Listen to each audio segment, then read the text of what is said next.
biasa kayak baby normal. BB normal ya. Nggak apa-apa gitu, maksudnya makan sehari 2 kali doang.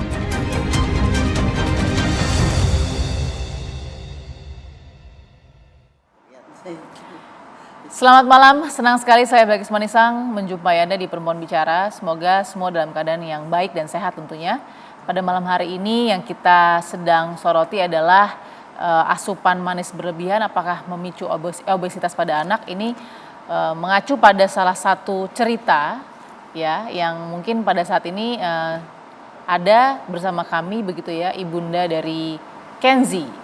Ini balita usia 16 bulan yang kemudian menjadi penderita obesitas. Nah, saya akan perkenalkan dulu narasumber yang sudah hadir di Perempuan Bicara. Yang pertama saya berterima kasih kepada tentu Ibu Fitri, ibu dari Kenzi, ibu penderita anak obesitas yang akan banyak bertukar cerita begitu ya.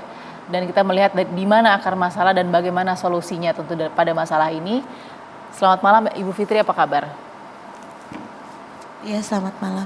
Sehat Ibu Fitri? Alhamdulillah sehat. Terima kasih Ibu sudah datang di Perempuan Bicara ya.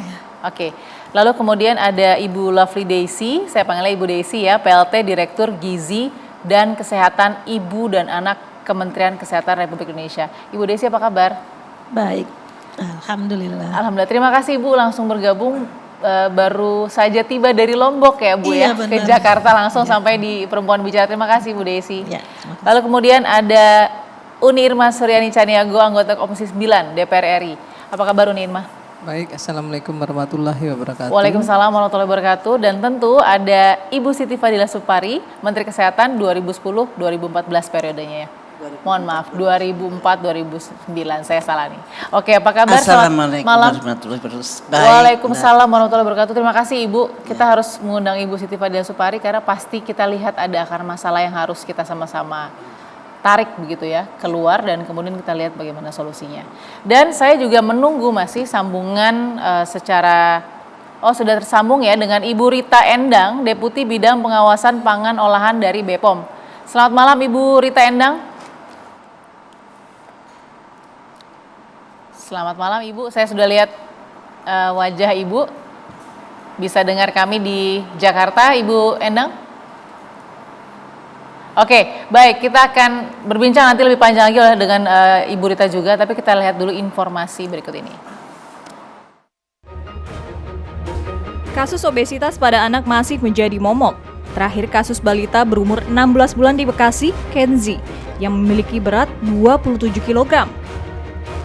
Saat ini, Kenzi sedang menjalankan program diet yang disarankan dokter. Selama 1 pekan, berat Kenzi telah berkurang 1 kg menjadi 26 kg. Tim dokter masih menunggu hasil pemeriksaan pada Kenzi, karena diduga obesitas Kenzi merupakan kelainan genetik. Kasus obesitas pada Kenzi ramai di masyarakat, lantaran ibu Kenzi mengaku hanya memberi susu formula sejak lahir. Pada usia 1 tahun, karena kendala ekonomi, Kenzi diberi susu kental manis. Kasus memberi susu kental manis untuk anak sebagai pengganti susu bernutrisi sering kali terjadi. Jajanan makanan, minuman, manis pun banyak yang tidak layak memenuhi standar kesehatan. Bagaimana pengawasan pemerintah selama ini terhadap produk makanan minuman manis?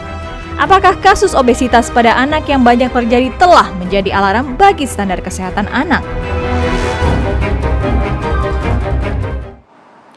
Baik, saya langsung ingin ke Ibu Kenzi ya. Ibu Fitri sebagai orang tua dari Kenzi ini mungkin banyak orang tua juga yang dalam posisi sama mungkin saat ini atau sedang ingin tahu seperti apa, itu paling tidak secara sederhana dan singkat ya Bu ya, bagaimana Kenzi bisa sampai 16 bulan kemarin sempat menyentuh di berat tubuh 27 kg. Ya. Bagaimana, silakan Ibu. Waktu itu kan anak saya dari lahir naik sekilo. Pas umur 7 bulan, 6 bulan dia naik 2 kilo gitu. Pas setahun dia langsung 23 kilo gitu. Dalam 1 tahun? Iya, setahun. Pas 12 setahun bulan ya? Iya. Itu tadi seperti informasi di awal kan memang benar pernah diberikan susu formula dan susu kental manis? Iya, pas setahun. Pas setahun? Iya, karena kan bapaknya udah nggak kerja. Sedang anak saya kan sekolah 2 orang, bapaknya kan kulis serabutan, gitu. Kayak per hari saya buat anak saya sekolah sama kan 2 orang sekolah, Iya. buat makan juga sama buat beli susu gitu. Jadi kondisi di dalam keluarga gitu ya Bu ya. Oke, saya harus tanya, yang dirasakan ini Ibu sudah berjuang mungkin selama 1 tahun lebih begitu ya untuk Sebelum viral juga saya dari puskesmas, anak saya udah dibawa ke rumah sakit. Ananda Bal-Belan. Terus dari pemeriksaan dokter itu saya cuma dikasih kayak waktu itu kan Kenzi gatal-gatal gitu. Saya dikasih obat gatal. Saya terus dibikin surat rujukan ke Hermina. Pas pulang dari rumah sakit Bebelan kan anak saya kan di sana banyak yang pada penyakit tampak gitu. Anak saya pas malamnya panas badannya pada keluar tampak pas dari rumah sakit. Selama 2 minggu anak saya sakit. Sama kakaknya juga nular, waktu itu saya ajak anak saya yang kecil juga yang umur 6 tahun. Ibu Fitri, maaf saya mau tanya, Ibu kenapa sampai Enggak. apa yang di benak Ibu berpikirnya seperti apa saat ini? Kan Kenzi juga masih Iya, dan penanganan sehat dokter, gitu ya, meskipun dengan kondisi. Kenapa terasa berat sekali di Ibu Fitri saat ini? Enggak. Pas anak saya kan viral, maksudnya saya Apa juga yang Ibu rasakan pada saat itu? banyak yang komen yang jelek juga gitu. Oh, Iya. oke. Kan dia nggak tahu kehidupan kita saat, maksudnya saya juga jarang lihat HP gitu. Maksudnya kayak temen, ini Tri ada komenan jelek-jelek gitu. Saya sempat kayak ngedrop juga gitu. Dapat komenan tapi kayak saudara saya udah jangan dipikirin gitu. Waktu itu kan banyak kayak TV pada datang gitu. Iya. Iya. Kata saya udah nggak mau gitu. Kayak Oke. dipanggil-panggil juga saya nggak mau gitu. Jadi Ibu Fitri pada saat itu merasa dihakimi begitu. Kayak sengaja saya ngempanin anak yang ini gitu. Saya juga pengen buat anak yang bagus gitu. Tapi karena keadaan dan bapaknya ya sudah ini ya Bu ya, sudah tidak kerja ya Bu ya. Oke. Tapi Ibu tenang, di sini kita cari bagaimana masalahnya. Tadi Ibu sudah cerita bahwa kondisi memang pertama ekonomi ya Bu ya. Kedua juga kita tahu bahwa memang anaknya tadi mungkin ada kemungkinan genetik juga ya Bu ya tadi ya. Karena hanya dalam kurun waktu 12 bulan Kenzi kemudian langsung naik 27 20 kilo. Iya, 20 pas, kilo. Iya. Oke, nah pernah mencari solusi nggak Bu? Misalnya apakah pada saat 12 bulan itu sempat ke posyandu? Iya, saya sering Minta dari saran umur atau 7 bulan juga saya sering ke posyandu. Apa kata posyandu waktu itu? Iya, ini udah dibawa ke spesialis anak. Kata saya sudah, saya ngomongnya sudah.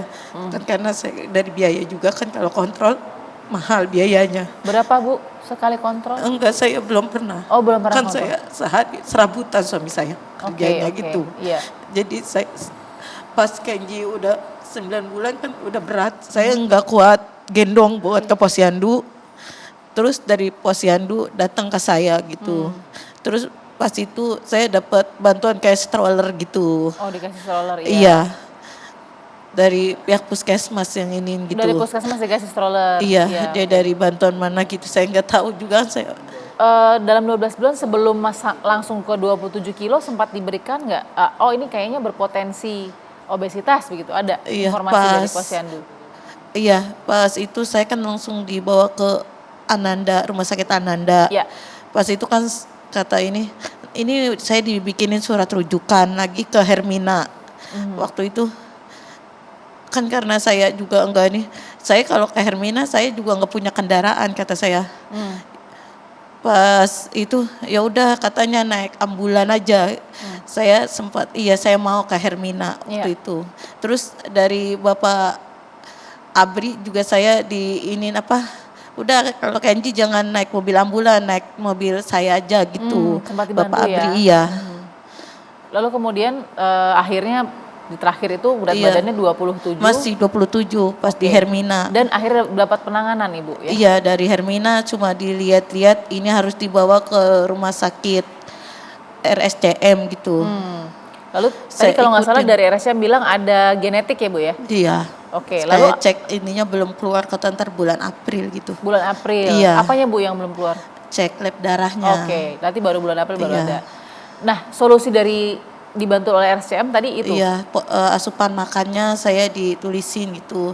Harus ikutin dari saran dokter, iya gitu. Oke, nah Ibu bisa memenuhi Iya, asupan itu? alhamdulillah atau iya. bagaimana caranya Bu dengan kondisi? Kalau Kenzin Kalau susu seandainya kalau anak nangis aja Bu, iya tapi saya ikutin, saya minum air putih. Waktu itu juga Kenji kan sempat dirawat juga di RSCM semalaman, dia puasa dari jam 8 sampai jam 8 pagi, Ya. dia minumnya air putih aja gitu. Berarti susu kental manisnya sudah stop ya? Sudah, alhamdulillah Sudah diganti banyak dengan- ada yang ngasih, iya.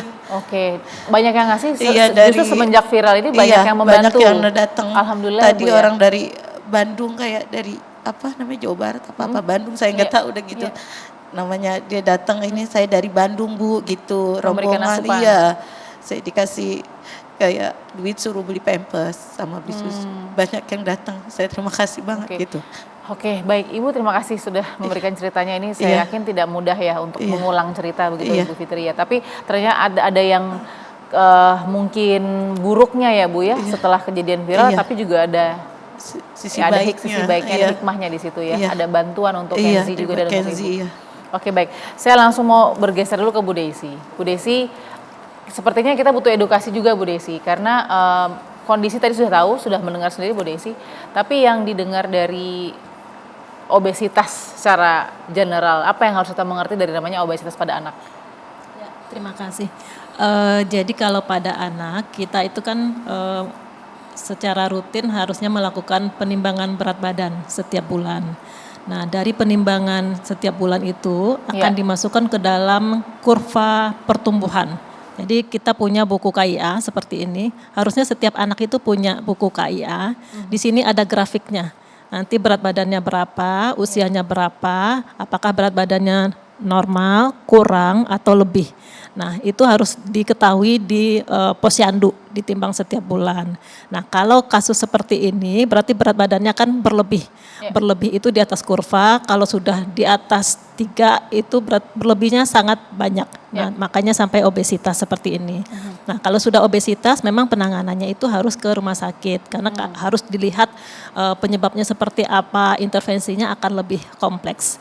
Tapi kalau belum sampai obesitas, baru di atas 1, nah itu masih bisa dilakukan dengan konseling, pengaturan pola makan di puskesmas bisa dilakukan. Nah, sebenarnya untuk anak-anak ini kan kita sudah punya standar untuk makanan pendamping ASI. Jadi mulai usia 6 bulan itu anak itu sudah harus diberi makanan tambahan di samping ASI-nya tetap diberikan. Nah, ada komposisi yang harus diperhatikan oleh ibu-ibu. Jadi berbeda antara anak usia 6 sampai 9 bulan, kemudian 9 sampai 12 bulan dan itu berbeda. Setiap usia itu berbeda. Jadi ada komposisinya. Ini yang mungkin nanti perlu kita sosialisasikan lebih luas kepada masyarakat. Di dalam buku ini ada, nanti ada contoh menu-menunya juga ada. Bagaimana mengolah makanannya. Dari, ya. Mohon maaf Ibu, dari berat badan masih rendah sekali sampai tumbuh terus masih harus ada di situ ya? Ada di sini, setiap bulan dicatat di sini. Nah, Oke, Ibu dulu boleh mungkin dijawab dengan mic Ibu. Ya silakan Bu Waktu Desi. itu saya punya, kan rumah saya di sana banjir terus. Saya setiap kalau hujan dari malam sampai pagi saya banjir. Waktu itu sempat banjir gede. Ibu Sampai tinggal di mana mohon maaf? di Tambun Permata Bekasi. Oke, jadi banjir itu maksudnya itunya bukunya pada hilang? kayak kena banjir gitu. Kayak ini saya juga, kakak juga pada kena banjir. Kakaknya juga Iya, kena tapi banjir? sekarang alhamdulillah udah punya gitu, udah bikin baru saya. Oke, baik. Oke, baik. Nanti kita akan sambung lagi Bu Desi ya. Ini kan butuh penanganan, penyuluhan dan pendampingan juga ya kepada ibu-ibu. Saya belum tahu data obesitas di Indonesia pada anak tuh seperti apa dibandingkan mungkin gizi buruk, stunting ya. Pasti yang juga menjadi masalah gizi dan kesehatan ibu dan anak di Indonesia. Sesaat lagi di Perempuan Bicara.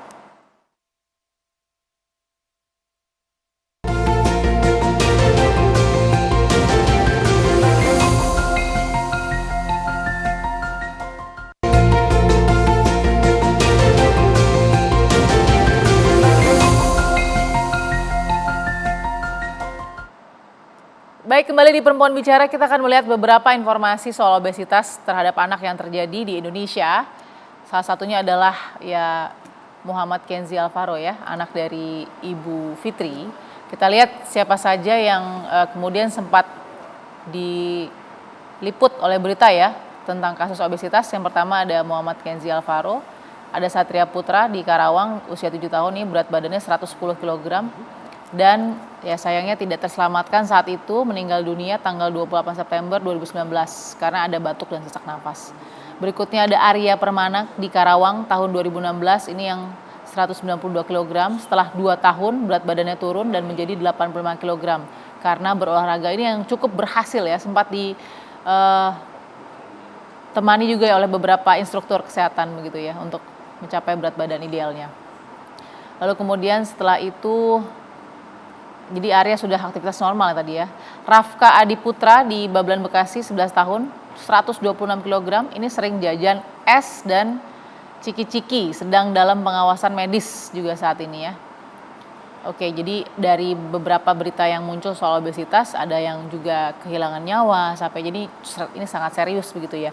Sudah saya dengar tadi dari Ibu Fitri dan juga dari Ibu Desi, saya mau dengar dulu dari Ibu Siti Fadila. Ibu Siti Fadila melihat kasus ini dan kondisi kita dalam menanganinya seperti apa? Menanganinya sebagai suatu kasus di Ya. negara kita Ya. gitu ya. Ya, memang obesitas ini sedang meningkat terus pada orang dewasa ya.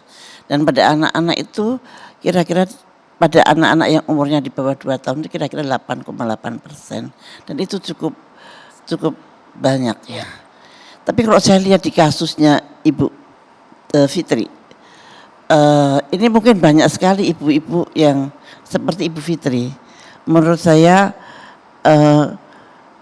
kita perlu memberikan penyuluhan pada ibu-ibu muda yang nantinya akan mempunyai putra, bagaimana ketika hamil, nanti kalau anaknya lahir seperti apa. Obesitas ini biasanya disebabkan oleh karena genetik. Jadi biasanya atau bapaknya atau dari ibunya atau dari neneknya. Nah, kemudian ada juga lagi yang karena ibunya sendiri menderita diabetes, tapi Ibu Tri tidak diabetes. Cuman anaknya Ibu Tri yang nomor 1 juga obes katanya. Dan kemudian sekarang sudah normal ya Bu ya. Pas berhenti susu. Pas berhenti susu. Susu Ya, apa Ibu? setelah susunya berhenti. Sama anak saya juga susu pertama kental manis ya. Susu kental manis Iya ya? juga, iya. Oke, baik. Baik. Jadi yang penting adalah untuk mencegahnya, Bu. Mencegahnya. 1, ketika hamil, perhatikan betul makanannya si ibu, jangan terlalu berlebihan, berat badannya jangan naik yang sangat berlebihan. Kemudian Waktu hamil saya juga enggak doyan makan, maksudnya asal makan keluar lagi. Saya enggak makan dari sampai ya ini untuk iya, ibu-ibu, iya, ya ini apa nasihat yang Iya. Iya. ini. Dan kemudian pada waktu lahir si Kenzi ini sudah 4 kilo lebih kali ya. Iya, Kenzi Nah 4 kilo. kalau begitu lahir 4 kilo lebih, sebetulnya sudah termasuk obesity. 4,2, 4,3 itu sebenarnya termasuk obesity. Nah itu seharusnya cepat-cepat ke dokter. Atau ibu harusnya rajin ke posyandu. Dan saya kira sudah ke posyandu, tapi posyandu menganjurkan ke dokter anak. Seharusnya posyandu berkoordinasi dengan puskesmas. Nah ini tolong posyandunya Bu Fitri, tolong dibenerkan lagi cara kerjanya. Cara kerjanya. Ini Bu Desi ya, Kemenkesnya. Jadi harusnya posyandu itu kalau ada masalah, dia bisa berkoordinasi dengan puskesmas untuk menyelesaikan masalah itu. Ya. Dan ini andekan ketahuan pada waktu umur 6 bulan atau 10 bulan, itu jauh lebih gampang daripada setelah sekarang gitu ya. Sekarang walaupun sekarang alhamdulillah belum ada komplikasi apa-apa. Dan mudah-mudahan dengan diet bisa, tapi itu membutuhkan suatu ketelitian, Konsistensi. pengetahuan yang banyak pada ibunya, kedisiplinan. Padahal ibu putranya 4. Ibu putra 4 ya Bu ya? Saya itu rasanya apa ya bisa gitu. Hati-hati sekarang makannya juga harusnya ada yang bimbing. Direktur dari mana, dari Kementerian Depkes, Kesehatan, dari ya. Kemenkes, harusnya dia diberikan bimbingan khusus gitu. Bimbingan khusus bagaimana memberikan makan pada anaknya. Bagaimana membuat bubur pada anaknya, berapa kalori mestinya. Ini berapa ininya, Oke. berapa proteinnya, berapa ini. Dia harus tahu persis. Lah apakah ibu ini bisa, putranya 4 dan masih kecil-kecil semua. Ini menurut saya ibu harus dibantu. Oke, Ibu harus dibantu. Ibu Fitri harus dibantu. Oke, baik Ibu Siti. Kita akan sambung lagi Bu Siti Fadila. Saya mau dengar dulu dari Uni Irma. Uni Irma, oke. Bukan mencari siapa yang salah, tapi apa sih yang salah sebenarnya dari kondisi kesehatan dan gizi dari ibu-ibu kita di Indonesia dan anak-anak di Indonesia? Iya, yang pertama tentu pengetahuan kalau Ya. menurut saya, pengetahuan, sosialisasi dari Kementerian Kesehatan terhadap ibu-ibu di seluruh Indonesia yang kurang pendidikan formal itu nggak nyampe. Saya melakukan sosialisasi bersama dengan Kementerian Kesehatan, banyak sekali ibu-ibu yang nggak paham itu. Oke. Bagaimana berkonsultasi dengan seperti yang disampaikan Bu Fadilah Supari tadi, bagaimana Posyandu harusnya bisa berkoordinasi dengan dengan puskesmas itu tidak dilakukan. Karena putus hubungan antara Posyandu dengan puskesmas. Nah ini yang nggak pernah diatur oleh Kementerian Kesehatan. Harusnya ini diatur, dikoordinasikan. Oke. Karena Posyandu itu di bawah Mendagri, bukan di bawah Kementerian Kesehatan. Tapi puskesmas di bawah Kementerian Kesehatan. Harusnya Kementerian Kesehatan dan Kementerian Dalam Negeri itu berkoordinasi gitu supaya jalan ini regulasinya. Iya. Itu yang pertama. Nah, yang kedua, tadi kan disampaikan bahwa Kenzi ini kasusnya kan genetik, kemungkinannya ya genetik. Iya. Nah, selain genetik kan juga ada tuh kebiasaan makan. Konsumsi SKM. Nah, hari ini kita bisa sama-sama lihat banyak sekali makanan anak-anak ya yang mengandung gula bibit gula tinggi gitu ya. Kemudian lemak tinggi, kemudian garam juga tinggi. Loh ciki-ciki itu kan yang asin-asin itu kan banyak garam, mengandung garam loh itu. Iya. Juga banyak mengandung gula juga yang manis-manis. Nah, ini maka kemudian kami dari Komisi 9 melihat situasi seperti ini, kita sudah dalam masa sidang ini kami membentuk 3 panja. Yang pertama panja pengawasan terhadap produk makanan, olahan, dan pangan siap saji dengan kandungan gula, garam, dan lemak atau GGL, ya, mamin tinggi, gula, garam, dan lemak. Itu kita akan buat panjanya. Nah, yang kedua panja pengawasan terhadap sistem keamanan dan mutu obat. Oke. Ya, yang ketiga panja pengawasan terhadap percepatan penurunan stunting. Nah, ini juga kita sedang lakukan karena kita lihat situasi di lapangannya seperti apa. Jadi Kementerian Kesehatan, BP POM harusnya berkoordinasi secara efektif gitu. Oke. Nah, ini kan kadang-kadang yang masih saya lihat hari ini di RDP misalnya di Komisi 9, ini Kementerian Kesehatan sama BP POM itu selalu kontraproduktif gitu, bukan saling mendukung, tapi justru saling menjatuhkan. Oke. Ini yang nggak penting harusnya dilakukan oleh pemerintah. Mohon maaf kalau saya ngomong terbiasa seperti ini ya, supaya ini menjadi pembelajaran bagi Kementerian Kesehatan maupun BP POM juga. Baik. Coba dong bicara yang konstruktif berdua sehingga semua persoalan bisa terselesaikan dengan baik. Jangan mengedepankan ego sektoral sehingga akar masalah sebenarnya nggak bisa diselesaikan. Oke. Nah, kasus beliau ini harusnya bisa diselesaikan dengan gampang. Kalau saja misalnya Ibu Desi ya dengan kerendahan hati memberikan buku itu kepada beliau. Kemudian membantu memberikan konseling kepada beliau. Ya kan? Dan itu akan viral gitu ya. Ketika viral, maka buku itu pasti dicari sama ibu-ibu yang lain. Baik. Nah, yang ini yang menggerakkan motivasi untuk bisa mengerjakan sesuatu sesuai tupoksinya ini yang menurut saya belum ada. Oke. Baik. Oke. Yang sangat penting tadi saya lupa. ASI sangat penting sekali. Jadi kalau ibu memberikan ASI, insya Allah anak itu akan selamat dari obesity. Oke. Tapi ibu ini hanya 1 bulan memberikan ASI. Jadi ASI sebaiknya ya 1 tahun atau sampai 2 tahun. Baik, kita akan sambung dan saya juga nanti mempersilakan kepada Ibu Rita Endang dari BPOM ya untuk menjawab juga tadi analisa dari Uni Irma Caniago. Sesaat lagi di Perempuan Bicara.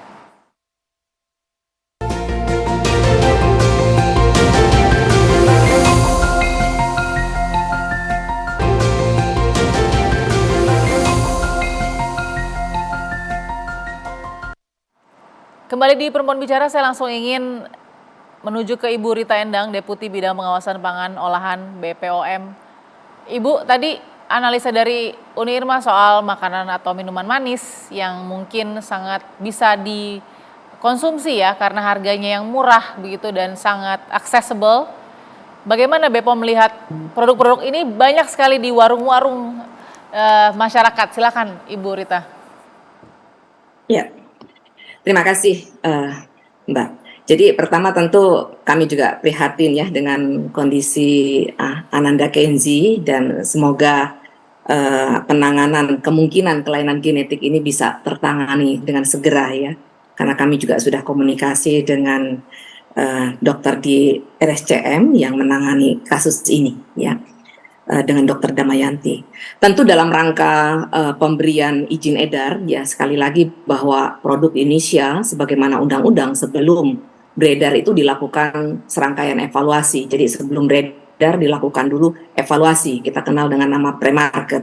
Jadi dilakukan evaluasi standarnya dilihat dulu, kemudian dievaluasi. Di dalam rangka evaluasi itu kita lihat dulu dari mulai bahan baku, kemudian juga produksinya, ya, kemudian dilihat labelnya.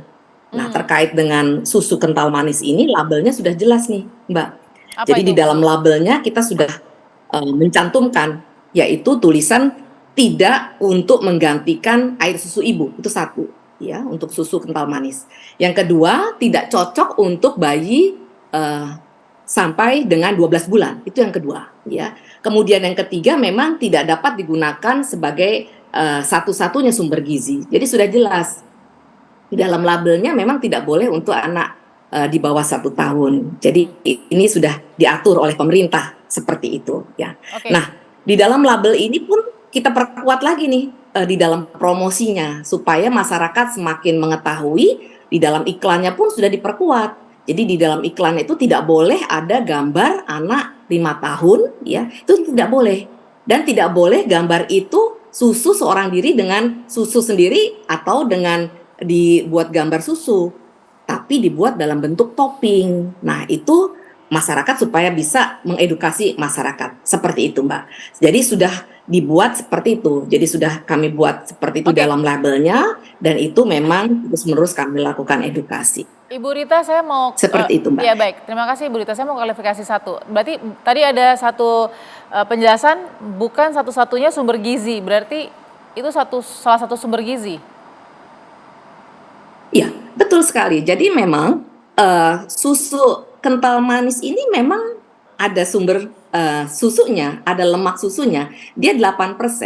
Jadi ini sesuai dengan standar internasional. Jadi susu kental manis itu mengandung 8% lemak, ya, 8% lemak. Ini sesuai dengan kodeks. Condensed milk. Ya, Itu SSI. susu. Itu susu atau bukan, Ibu Rita? Itu susu. Oh, itu susu. Ini bukan hanya Indonesia. Ya, jadi standar internasional Codex Alimentarius Commission ini memang dalam kelompok susu. Ya, jadi memang ada kandungan susunya 8%. Oke. Ya. Jadi kental Kemudian bukan hanya proteinnya kental juga. manis ya. Berarti ini saya klarifikasi ya, Bu Rita. Berarti kita ini kan sekarang banyak produk yang sudah mengganti menjadi kental manis saja. Berarti ini sekarang saya konfirmasi ke BPOM, namanya susu kental manis karena ada kandungan susu. Oh, betul, iya, betul.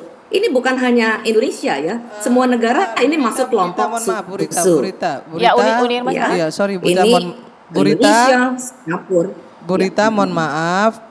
Kita sudah sepakat di RDP bahwa yang namanya kental manis itu bukan susu, Bu. Ibu mungkin lupa ya, kalau kami di Komisi 9 sepakat untuk tidak mengatakan bahwa kental manis itu susu. Tidak ada kalimat susunya. Jadi kental manis Kalimat saja. susunya dihilangkan meskipun Ya, jadi jangan lagi menyatakan bahwa itu susu kental manis, enggak boleh, Bu. Karena tidak mengandung susu. Statement Ibu itu nanti mengelirukan nanti. Ya. Tapi tadi yang Bu Rita ada mengatakan, Uni, ya itu bahwa salah, ada- itu salah. Karena di RDP kami dengan BPOM sudah menyatakan bahwa itu bukan susu. Itu krim susu untuk bikin kue, untuk campuran es dan lain sebagainya. Topping susu, ya, topping makanan. Betul. Itu yang nggak boleh disebut Ibu. Karena kalau Ibu berstatement seperti itu akan terjadi kesalahpahaman lagi nanti di ibu-ibu yang kurang pendidikan. Mereka masih tetap mengatakan bahwa ada kandungan susu di situ. Nah ini nggak boleh. Oke, saya klarifikasi kepada Ibu Rita Endang karena Ibu yang memegang otoritas ini ya. Sebagai Deputi Bidang Pengawasan Pangan Olahan BPOM, apakah kental manis ini mengandung susu atau tidak, Bu? Betul sekali. Memang di dalam sekali sepakatan memang dengan DPR kemarin sudah berbicara juga dengan Bu Irma bahwa penggunaannya memang menjadi kental manis ya. Memang dalam rangka mengedukasi. Kalau kandungannya betul. Jadi mengandung krim susu itu ada, tetapi kita sudah sepakat ya di dalam bahasa yang kita akan sampaikan kepada masyarakat adalah kental manis gitu. Kalau kandungannya betul ada krim susunya iya, tetapi penggunaannya supaya digunakan dalam masyarakat menjadi kental manis. Begitu Mbak. Baik Ibu Rita, saya harus juga klarifikasi berarti ke Ibu Desi dari Kemenkes. Apakah sama Ibu dengan BPOM bahwa bahasa kental manis itu bukan susu dan tidak mengandung susu? Ya, sepertinya kalau dari Kemenkes itu sudah jelas ya. Jadi kental manis itu kita menyebutnya bukan susu kental manis, tapi hanya kental manis saja. Mungkin nanti penyebutan di masyarakat ini Karena yang harus kita susu atau tidak? perbaiki. Mengandung susu atau tidak kalau di Nah, Kemenkes? kalau tadi kan disebutkan mengandung krim susu ya, jadi bukan jangan salah pengertian di masyarakat nanti dianggap ini susu dipakai untuk anak-anak, untuk bayi, apalagi itu bayi kan sebenarnya juga nggak boleh, walaupun susu yang lain juga nggak boleh. Oke, saya harus klarifikasi dua otoritas terpenting untuk kesehatan di Indonesia. Sebenarnya dari BPOM tadi juga sudah sepakat ya, Iya. menyampaikan kita sepakat menyebutnya hanya kental manis saja, jadi tidak ada kata-kata susunya. Oke, baik. Sebelum jeda satu pertanyaan ke Ibu Rita dulu, Bu. Oke, berarti bagaimana Bu dengan makanan-makanan yang tadi ya, kalau kepada Ibu Fitri nih, ibu-ibu rumah tangga seperti Ibu Fitri yang mungkin akses informasinya terbatas ya Bu ya, dengan kondisi tadi ekonomi, tidak mampu membeli susu formula tadi dan hanya bisa memberikan ASI 1 bulan karena kondisi kesehatan pada saat itu. Akhirnya Ibu Fitri lari ke kental manis begitu, karena masih pada saat pengertian itu adalah susu. Nah, kira-kira dengan apa yang dilakukan oleh produk-produk yang ada Bu, yang saat ini mungkin mengandung gula berlebih, manis-manis dan mungkin tadi ya ciki dan segala macam ya, bukan merek maksudnya tapi yang pasti adalah makanan-makanan yang mengandung kandungan-kandungan yang mungkin berbahaya jika terlalu banyak dikonsumsi. Seperti apa Ibu pengawasannya? Silakan Ibu Rita. Ya, sekali lagi bahwa di dalam kemasan itu sudah kita membuat informasi nilai gizi ya. Di situ sudah ada informasi energinya, karbohidratnya, gula, garam, lemak, karbohidrat itu semua sudah ada. Baik. Oleh karena itu memang masyarakat harus membaca informasi nilai gizi sehingga bisa mengetahui sumber informasi nilai gizi. Itu yang sangat penting untuk masyarakat mengetahuinya. Baik, terima kasih Ibu Rita. Apakah cukup Saya kira semua demikian, nilai Bu. gizi di dalam produk-produk itu? Ibu Siti Fadila, saya tunggu analisanya dan juga Uni Irma sesaat lagi di Perempuan Bicara.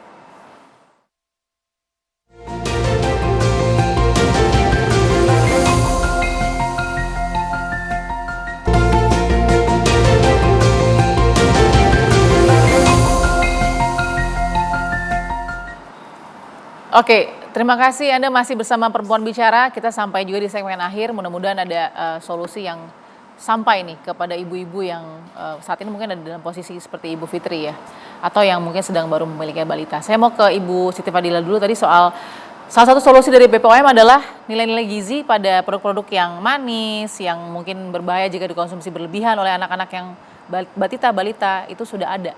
Cukupkah itu? Maksudnya di Badan POM. Diberikan nilai gizi ya, diberikan nilai gizi produk-produk yang ada. Tapi yang penting sebetulnya adalah penyuluhan atau memberikan ilmu pengetahuan tentang gizi tersebut pada masyarakat banyak, bukan hanya pada ibu-ibu saja tapi pada keseluruhannya, karena memang obesitas itu meningkat terus dari tahun ke tahun. Iya. Dan itu sangat menyokong untuk terjadinya diabetes pada dewasa dan penyakit jantung pada dewasa.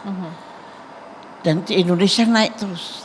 Dan kenaikannya itu justru lebih besar daripada di negara barat. Nah itu yang memprihatinkan. Sangat memprihatinkan. Jadi penyuluhan pertama solusi yang paling... Nah solusinya utama Solusi utama ya pencegahan? menurut saya menghilangkan ignoransi ibu-ibu, yang paling utama ibu, memang sasaran utama ibu, karena kita mencegahnya dari kecil, dari anak-anak, jangan sampai terjadi obesitas. Karena obesitas pada anak nanti akan molor terus sampai tua. Nah itu kita mencegahnya dari anak-anak, dan itu ibu harus diberikan pengetahuan yang baik. Kalau makanan-makanan yang beredar itu tentu saja kalau pengetahuannya ada pasti kan tahu mana yang bisa dimakan anaknya dan mana yang tidak. Dulu zaman saya jadi menteri itu ada pengawasan makanan-makanan di sekolah-sekolah. Di anak-anak sekolah itu makanannya seperti apa diawasin. Apa yang boleh dan apa yang tidak boleh. Itu jadi Penyuluhan ya? jadi makanan anak-anak SD ya itu kadang-kadang kita nggak ada yang ngawasin tuh. Dulu khusus pernah diawasi oleh Badan POM pada waktu itu. Oke. Dan kita ini kan, dan sekarang apakah itu masih ada apa tidak? Baik, saya mau ke Uni Irma, bagaimana pengawasannya agar cukup berubah, ada perubahan gitu yang berarti? Iya, yang pertama kami sudah melakukan kerja politik di parlemen, membuat panja. Ya. Nah, panja itu tentu nanti turunannya banyak sekali. Rekomendasi-rekomendasi yang akan turun dari panja. Mana makanan yang boleh diberikan izin oleh BP POM, mana yang tidak boleh, kemudian mana yang seperti tadi Mbak Rita sampaikan tadi, masih ada kalimat susu tadi itu juga nggak boleh digunakan lagi, lebih baik disebut sebagai krim susu seperti itu. Nah kemudian kepada Kementerian Kesehatan saya juga ingin menyampaikan bahwa tolong koordinasi antara Posyandu dan Kementerian dan Paskes 1 tadi.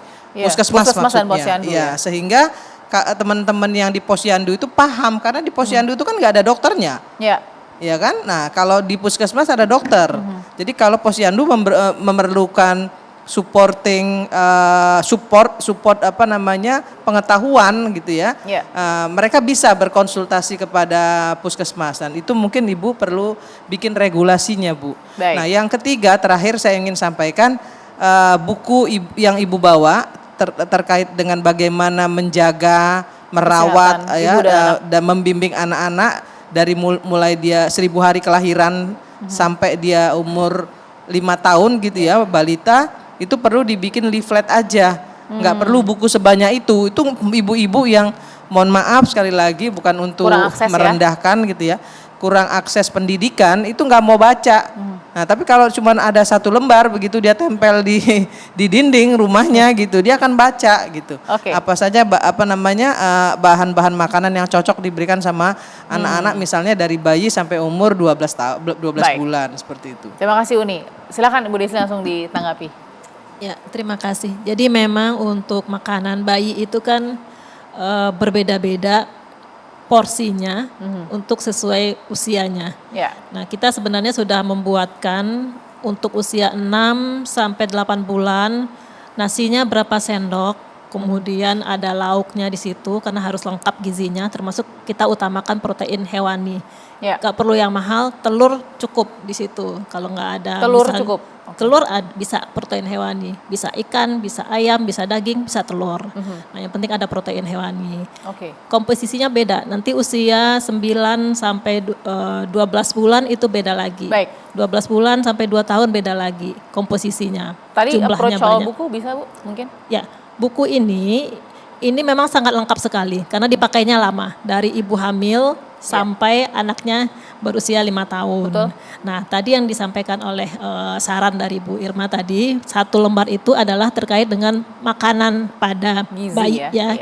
Jadi untuk usia sekian makanannya, menunya apa saja, komposisinya apa saja yang perlu kita berikan kepada anak. Cara membuatnya seperti apa. Nah, mungkin yang singkat seperti itu supaya nanti masyarakat bisa mendapatkan informasi yang lebih jelas. Soal penyuluhan tadi yang harus dibagikan ke sekolah-sekolah atau kemana, itu apakah masih berjalan itu Bu sekarang? Ya, jadi itu kan kita punya UKS namanya, Usaha Kesehatan Sekolah.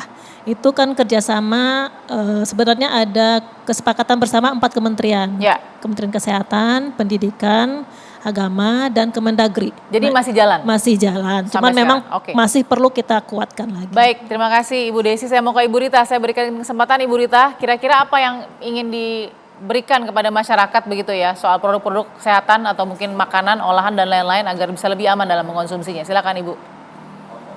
Ya, terima kasih Mbak. Jadi tadi sejalan juga dengan Ibu Irma bahwa tentu Badan POM juga senantiasa diawasi dan selalu mendengar juga masukan dari Komisi 9 dan ini apa yang sudah kami lakukan juga senantiasa mengikuti arahan dari Komisi 9 apa yang kami lakukan. Jadi dalam pengawasan khususnya dalam GGL kami juga melakukan pengawasan khususnya dalam pengawasan label maupun iklan.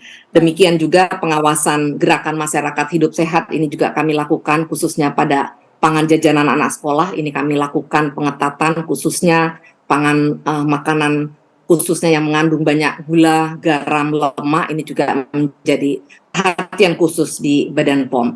Kami menerbitkan pedoman ya yang bisa digunakan memberikan advokasi kepada pemerintah daerah agar juga memperhatikan anak-anak ya khususnya pada sekolah-sekolah dan mereplikasikan pedoman ini kepada sekolah-sekolah. Dan komunikasi, informasi, edukasi juga kami lakukan bersama juga dengan Komisi 9 dan juga pemangku kepentingan memberikan edukasi bahwa penting sekali untuk menurunkan penggunaan makanan-makanan yang banyak mengandung garam, gula, dan lemak sehingga nantinya masyarakat kita sangat terjaga. Dicatat Demikian Ibu Rita, dari terima Badan POM. kasih Ibu Rita Endang sudah memberikan informasi yang sangat penting. Kita berharap gerakan masyarakat sehat juga ini bisa menyebar ya ke orang-orang yang memang membutuhkan, salah satunya juga Ibu Fitri.